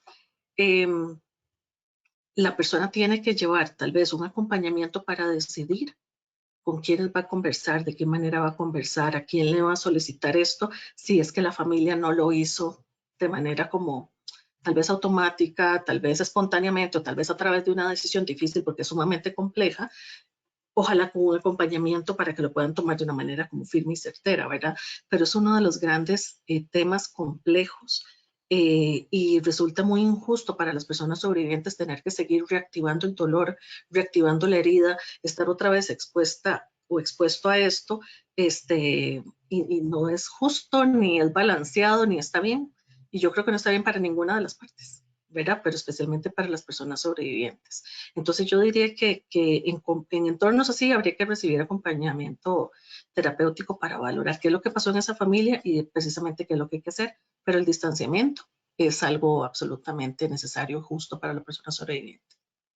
Y no es la persona sobreviviente la que no tiene que ir, porque no hizo nada malo. Ese es un buen punto, Diana. Muchísimas gracias porque es un tema complejo y mucho de lo que ustedes han presentado es que el abuso normalmente pasa con gente cercana, en la familia o un vecino o un profesor, pero mucho realmente a veces en el núcleo familiar cercano. Y es un tema que es difícil para el niño y para la familia entera y a veces a la gente alrededor no saber cómo responder, no se le puede dar el apoyo necesario al niño o al niño o al adulto cuando también cuenta sobre algo de niño. Entonces, sí es una pregunta muy valiosa y muchas gracias por la respuesta. Y bueno, para concluir, yo sé que tenemos varias preguntas, pero los invitamos también, si tienen preguntas extra, las vamos a guardar, nos pueden escribir a info@wellhogroup.org y ahí después hablamos con Diana y Mónica para ver si nos pueden contestar unas preguntas más. Pero Mónica tenía un último comentario y también pregunta para Diana sobre este tema. Sí, yo sí la quiero hacer la pregunta. Es una pregunta que pues a mí me la hacen mucho los papás y yo, ¿verdad? En cierta manera lo manejo, pero creo que sí, hay que aprovechar que aquí está vos la experta y sería lindísimo escuchar lo que vos tenés que decir al respecto. Muchas veces llegan papás, mamás muy preocupados porque ven que su niño o su niña se masturba, ¿verdad? Siendo niños o niñas. Y esto lo toman como una señal de alerta automática de abuso, ¿verdad? Por otro lado, es normal que haya una exploración del cuerpo y del placer desde edades tempranas, entonces tampoco podemos pensar que toda masturbación es igual a una señal de abuso. ¿Cómo distinguir cuándo esto es una exploración normal y cuándo de verdad tenemos que tomar esto como una señal de alerta? Ok, eso forma parte del discurso del silencio, ¿verdad? Porque entonces cuando se presentan este tipo de circunstancias la gente se asusta, se sobrealarma en muchas ocasiones, ¿verdad? Incluso en todo lado, no solo en la familia, sino también a nivel docente, etcétera. Entonces A todos nos hace falta procesar las emociones que tenemos con respecto a este tema. Nosotros mismos como profesionales nos vemos en estas circunstancias.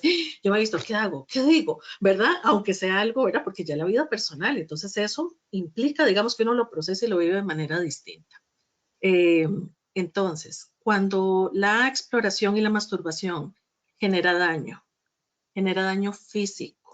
El niño, por ejemplo, entonces tiene un enrojecimiento, se rompe, no puede dejar de hacerlo, ¿verdad? Y entonces esto genera un daño físico, no puede hacerlo en privado. Es decir, las recomendaciones que les brindamos, ¿verdad? Sobre desde higiene, seguridad, privacidad y la naturalidad que queramos, ¿verdad? Brindar en esto. Pero el niño no puede dejar de hacerlo, lo hace en contextos que no son apropiados, se genera daño, por ejemplo, y tiene contenido adulto, es decir, tiene tal vez algunos sonidos o algunas palabras o algunas posiciones que definitivamente un niño no tiene por qué conocer. Entonces son los signos de alerta, digamos, más importantes que nosotros tenemos que saber.